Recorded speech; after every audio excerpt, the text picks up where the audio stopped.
Hər kəsi salamlayıram əziz dostlar. Bugünkü videomuzda mən sizə onlayn şəkildə avtobus biletini necə ala bilərsiniz onu göstərəcəm. Bunun üçün kassalarda növbə gözləməyə, əsəblərinizi korlamağa ehtiyac yoxdur. Artıq evdən oturduğunuz yerdən avtobusun istənilən yerindən biletlərinizi onlayn şəkildə əldə edə bilərsiniz. Bunun üçün nə avtobus şoferinə zəng eləməyə, nə də başqa bir yerə getməyə ehtiyac yoxdur. Video keçməzdən əvvəl kanalımıza abunə olub, bəyənib linkini dostlarınızla paylaşmağı unutmayın ki, video daha çox insana görünsün. Gəlin biz də başlayaq videomuza görək düzgün sifariş qaydası necə olmalıdır. Bileti almaq üçün biz ilk öncə Play Marketə daxil oluruq və ya App Store-a fərq etməz.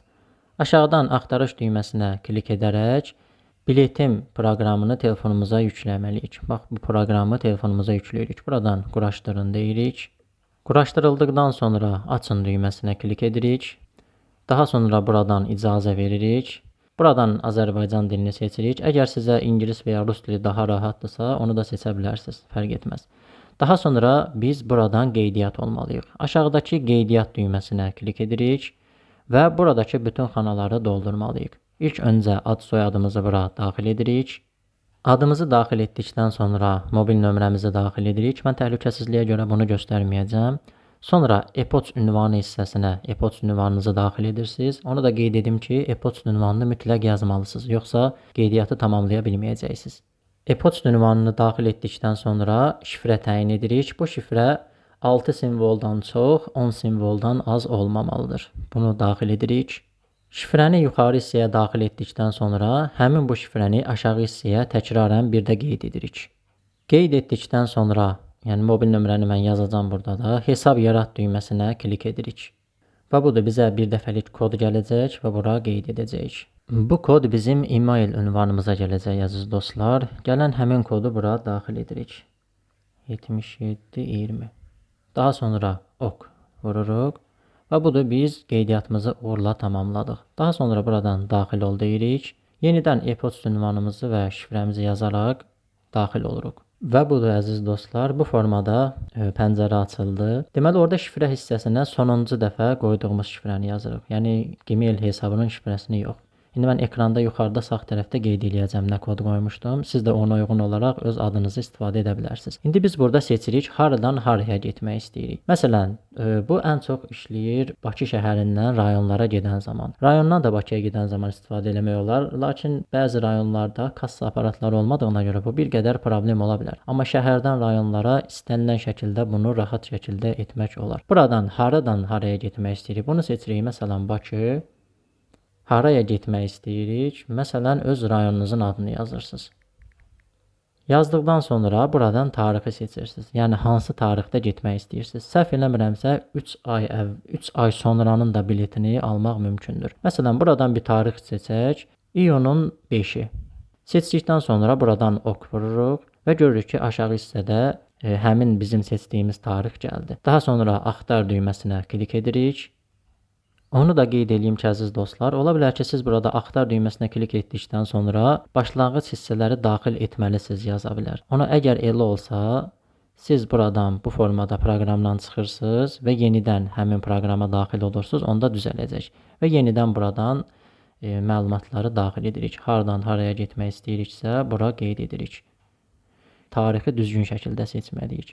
Buradan 2-3 gün qabağı seçmək olar. Məsələn, ayın 4-ünü seçirəm. Seçdikdən sonra OK vururam, sonra axtar deyirəm və gördüyünüz kimi bu formada açıldı. Biletin qiyməti burada qeyd edilib 6 manat 19 qəpik. Əgər ətraflı məlumat öyrənmək istəyirsinizsə, buradan ətraflı hissəsinə klik edirsiniz. Burada gördüyünüz kimi bu formada pəncərə açılıb. Biz bileti almaq istəyirik. Bu sürücüdür, gördüyünüz kimi. Bu yanındakı 1-2 yer sürücünün qabaq tərəfdə, yəni olan yerləridir bu 1-2. Yəni sürücünün sağ tərəfi. Bu qalan arxa tərəfi isə sürücünün arxa tərəfində olan yerlərdir. Göründüyü kimi heç bir bilet hələ ki alınmayıb. Əgər hansısa bir yer alınsa, burada onun üzərində X işarəsi olur. Yəni siz onu daha ala bilməzsiniz. Buradan istədiyiniz yerdən bileti ala bilərsiniz. Məsələn, mən həmişə ikinci yerdən alıram. Siz istəsəz 8, 6, 12 fərq etməz. İstədiyiniz yeri seçə bilərsiniz. Məsələn, burada mən 2-ni seçirəm. Burada yəni cinsiyyətimizi qeyd etməliyik. Q hərfini qeyd edirəm. Qeyd etdikdən sonra burada yuxarıda avtomatik özü qeyd edilir. İndi biz bu məlumatı təsdiqləməliyik ki, yəni həqiqətən biz ikinci yeri almaq istəyirik. Biletin qiyməti də yuxarıda yazılmışdı. Əgər məsələn indi bizdə Bakıdan Sabirabada bir dənə maşın işləyir. Burada maşınların sayı çox olsa hamısının nömrəsi orada qeyd ediləcək. Deməli buradan təsdiqləyin düyməsinə klik edirik. Burada məlumatlarla yenidən tanış ola bilərsiniz. Yəni Bakıdan Sabirabada saat 11-də nəqliyyat vasitəsi hərəkətə başlayacaq və təxminən 2-də Sabirabadda olacaq. Burada qiymətlər, gedişat tarixi və hər şey qeyd edilib. İndi biz bu məlumatları doldurmalıyıq. Şəxsiyyət vəsiqəmizin nömrəsini bura qeyd edirik. Şəxsiyyət vəsiqəmizin FIN kodunu bura qeyd edirik və sonra ad soyadımızı bura qeyd edirik. Baxın əziz dostlar, əgər şəxsiyyət vəsiqəsinin nömrəsi və FIN kodun harda olduğunu bilmirsinizsə, burada vəsiqə haqqında məlumat hissəsi var. Burada i hərfinə klik edirsiniz. Burada yuxarıda yazılan şəxsiyyət vəsiqəsinin seriya nömrəsidir. Bu sarı yerdə qeyd edilən. Bu köhnə nəsil şəxsiyyət vəsiqələrinə aiddir.